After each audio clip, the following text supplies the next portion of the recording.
Frieren isn't sad because people die. It's sad because she survives them. Most fantasy anime are about beating villains, saving the world, or reaching a goal.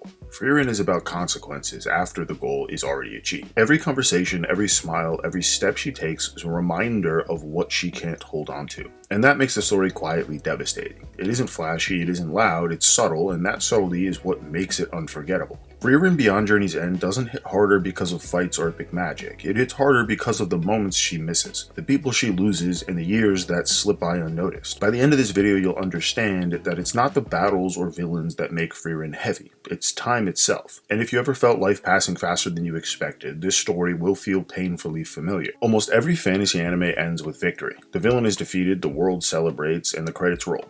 Frieren begins there. The celebration is over, the heroes part ways, and the story shifts from adventure to reflection. She walks through a world that has already changed, a world that doesn't stop moving just because she survived. And we feel the imbalance immediately. For humans, the adventure defined a lifetime. For Frieren, it barely lasted a decade. We see the problem in every scene. She approaches memories differently, she notices friends too late, and she underestimates time itself. And here's the cruel genius of the storytelling.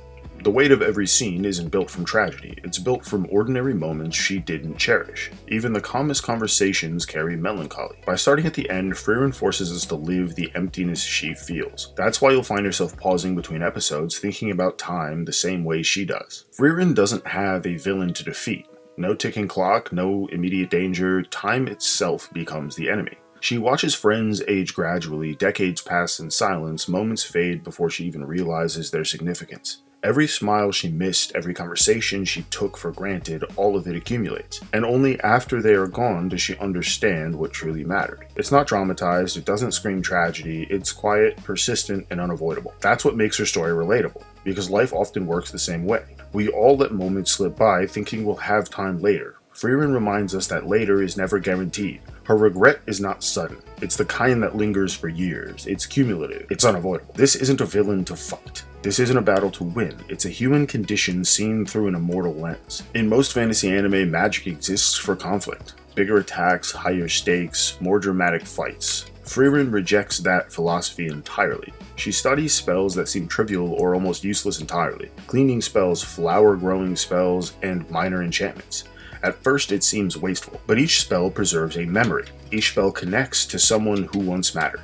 Every lesson she learns is a remembrance of the people she traveled with. That's the difference. Magic isn't for power, it's for keeping people alive in memory. And that subtlety is what sets Frieren apart. Other anime measure strength in destruction. Frieren measures it in connection. Even her combat spells are calculated, not flashy. Even in battle, she moves with restraint, because power without understanding, without care, is meaningless to her. Every casting carries the weight of centuries and the people she cannot return to. Frieren constantly underestimates the speed of a human life. She leaves for what feels like weeks and returns to decades of change. Apprentices age into mentors, children grow into legends, societies shift. And Frieren is always just a little out of sync with the world. It's a subtle form of alienation, not because she's cold, but because she experiences time differently. The emotional weight here is quiet but relentless. She fears not death, but forgetting. Faces, voices, moments. The story forces us to reflect. How many moments have we let slip, assuming we'd have time?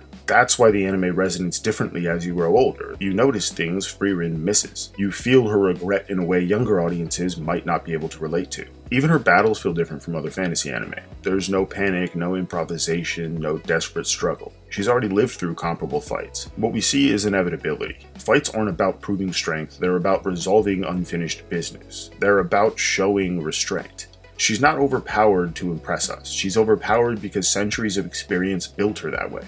Every motion, every spell, every decision carries the weight of a life lived. The result is quiet, final, devastatingly reflective. Frieren hits different depending on your own experience. Younger viewers may enjoy her storytelling superficially, older viewers or anyone who has lost time they thought they had understand it viscerally. You don't notice what's important until it's gone. You assume you'll have another chance, another day, another conversation. Frieren reminds us that time doesn't wait, it doesn't ask for permission, and regret doesn't announce itself. It arrives quietly, over decades, and that's why the story lingers. Frieren isn't about the end of a journey, it's about realizing that the journey mattered after it's already ended.